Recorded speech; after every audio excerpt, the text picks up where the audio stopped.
Assalamualaikum warahmatullahi wabarakatuh. Jumpa lagi dengan channel saya. Di video kali ini saya akan membahas yang sebenarnya sudah pernah dibahas di video sebelumnya, tapi ini masih ada sambungannya. Ini tentang apakah tidak bisa bayar utang bisa dipidana. Nah, itu jawabannya di video sebelumnya tidak bisa, karena ini adalah urusan perdata. Bagaimana kalau misalkan pinjam uang tapi uangnya bukan untuk kita, untuk orang lain? Apakah bisa dipidana? Nah, untuk kasus yang seperti ini perlu ibu bapak ketahui juga, ketika ada orang pinjam uang atas nama kita, kalau bayarnya lancar mungkin tidak akan ada masalah, dengan catatan bayarnya lancar. Tapi seringkali menjadi masalah ketika pinjam uang atas nama kita sedangkan bayarnya macet.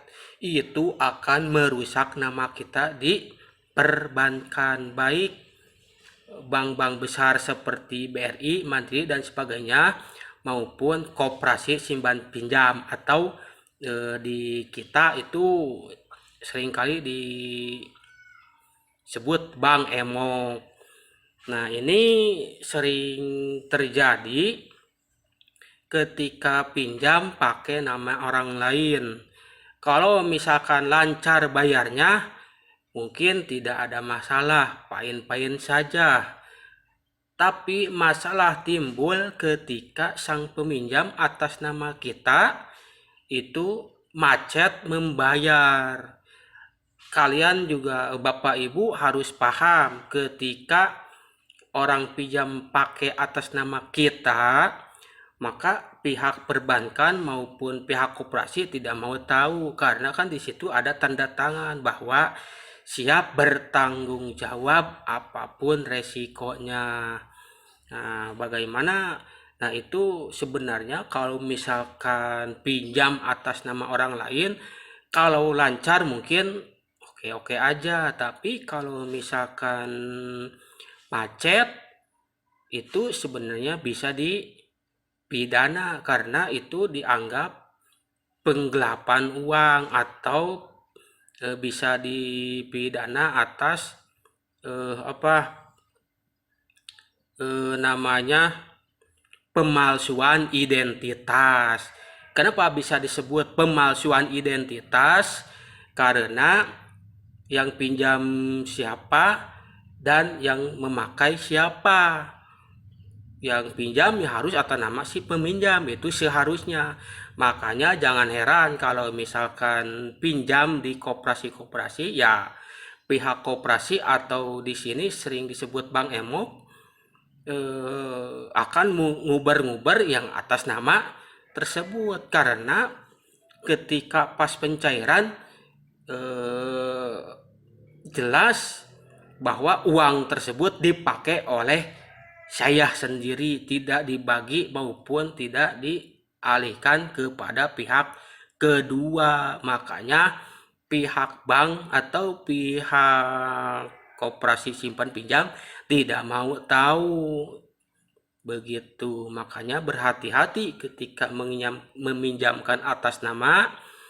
Itu sebenarnya tidak boleh. Kalaupun mau, kalau lancar itu tidak masalah. Kan yang jadi masalah itu bukan masalah lancarnya, tapi ketika macet. Apalagi sampai tidak atau gagal membayar, itu bisa dipidana sebenarnya. Tapi kalau urusan kayak gini jarang ada yang sampai dipidana. Makanya berhati-hati ketika meminjamkan nama. Kalau misalnya segera dipercaya, itu mungkin tidak akan masalah, tapi ketika macet, konsekuensinya nagih tidak akan kemana, karena pihak bank yang tahu, yang mengajukan ya kita. Itu mungkin cukup sekian. Ini ada juga pertanyaan dari masyarakat, bagaimana kalau misalkan eh, pinjam uang atas nama orang lain, ya kalau macet itu bisa jadi masalah. Yang dirugikan yang atas nama karena namanya rusak diperbankan. Suatu waktu butuh ya akan kita sendiri yang sulit. Begitu. Mungkin cukup sekian. Mudah-mudahan ini ada pencerahan. Wassalamualaikum warahmatullahi wabarakatuh.